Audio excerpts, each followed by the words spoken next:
Hello, my name's Michael Jazz. I live across the park.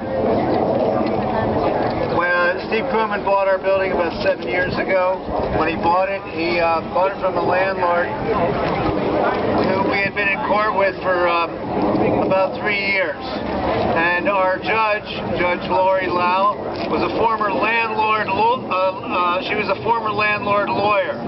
We got a 2-year rent abatement from a judge who used to represent landlords. Steve Krumman bought the building 6 months after the decision. You inherit the order to correct, which he didn't. Keep the building clean, repairs.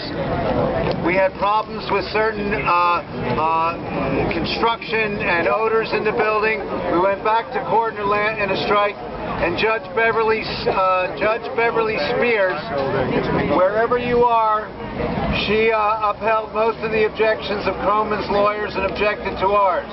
Allowed Krumman to seek legal fees, and I have a $40,000 judgment against me. I have a non-profit. I'm developing a healthy relationships program, communication skill set in high schools. My apartment was filled with dust when Krumman renovated the apartment below me. Filled everywhere.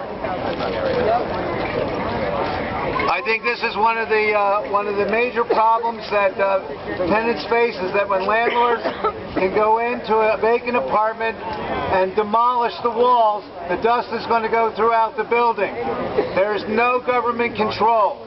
There is negative pressure exhaust systems that they can use, but they'd rather avoid that and let their tenants be harassed and their quality of life reduced. So that's one of the reasons I'm here on a personal level, and I support everybody else.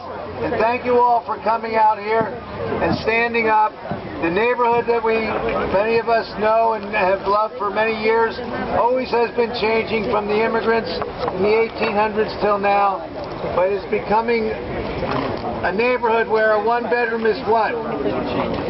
Minimum $3,600, $3,900. What happens to the culture of this neighborhood?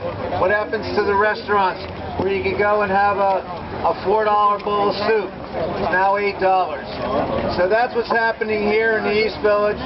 When people ask me where I live, I say I live in what's left of the East Village. That's right. Thanks again for coming out. Thank you, Mike. Thank you, Mike.